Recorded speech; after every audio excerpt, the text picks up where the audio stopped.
भरत भूषण तिवारी के fake encounter मामले के बीच अब सरकार के साथ साथ बिहार पुलिस को भी झुकना पड़ा है। बिहार पुलिस को अब बैक स्टेप लेना पड़ रहा है, जिसकी वजह से भरत तिवारी के पिता काशीनाथ तिवारी और उनके भाई चंदन तिवारी को बड़ी राहत मिली है, जिसके बारे में आगे हम आपको सब कुछ विस्तार से बताएंगे। लेकिन उससे पहले नमस्कार, आप देख रहे हैं स्वराज पोस्ट और मेरा नाम विष्णु है। आपको बता दें कि जिस एफआईआर में भरत भूषण तिवारी के पिता काशीनाथ तिवारी और उनके भाई चंदन तिवारी को गंभीर धाराओं में आरोपी बनाया गया था, अब उसी एफआईआर से दोनों का नाम हटा दिया गया है। यानी कि जिस परिवार पर कल तक भरत तिवारी को संरक्षण देने और अवैध हथियारों की जानकारी छिपाने का आरोप लगाया जा रहा था, अब उसी मामले में बिहार पुलिस खुद अपने कदम पीछे खींचती हुई दिखाई दे रही है।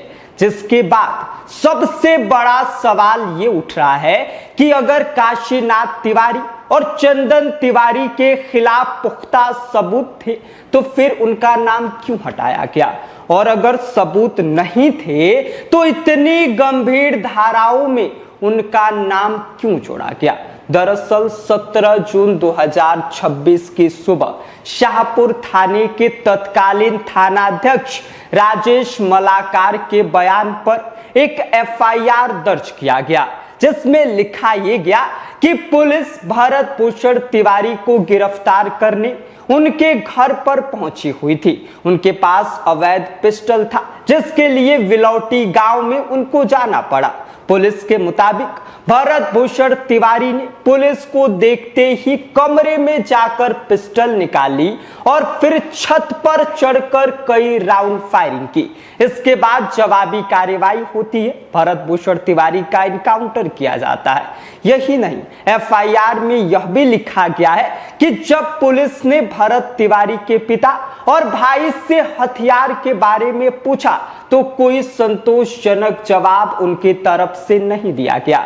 पुलिस ने यह भी दावा किया कि सोशल मीडिया पर भरत के हथियार वाले वीडियो पहले से ही वायरल थे, इसीलिए परिवार को उसकी जानकारी थी और उन्होंने पुलिस को सूचना नहीं देकर भरत को संरक्षण दिया।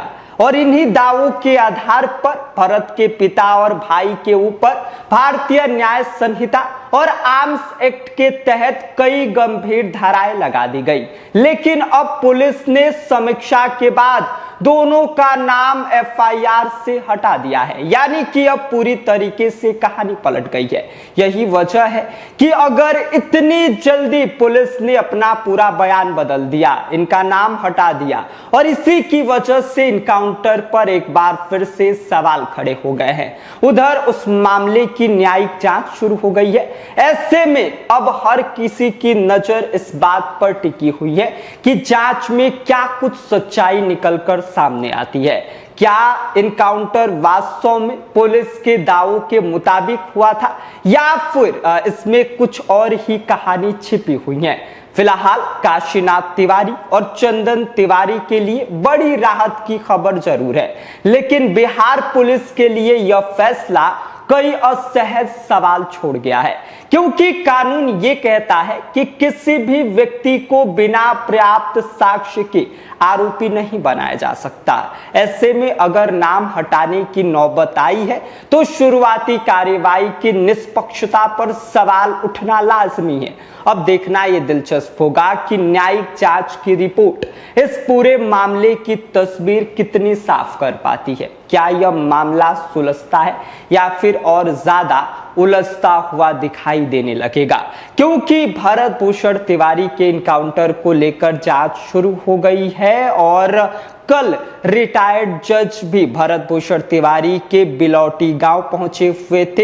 इस पूरे मामले में उन्होंने भरत भूषण तिवारी के पिता, उनके भाई और उनकी मां से बातचीत की। उनका जो है वो पूरा बयान सुने, लोगों से बात की और बाकी जो जानकारियां थी वो उनके द्वारा उनसे पूछी गई, उनसे प्राप्त की गई।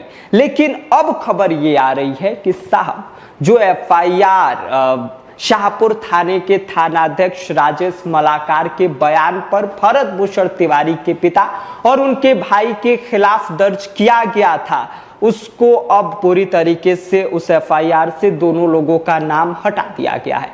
जिसको लेकर आप क्या सोचते हैं, इस पर आपकी क्या कुछ प्रतिक्रिया है, अपनी राय हमें कमेंट कर दीजिए। बाकी आप देख रहे हैं स्वराज पोस्ट और मेरा नाम विष्णु है।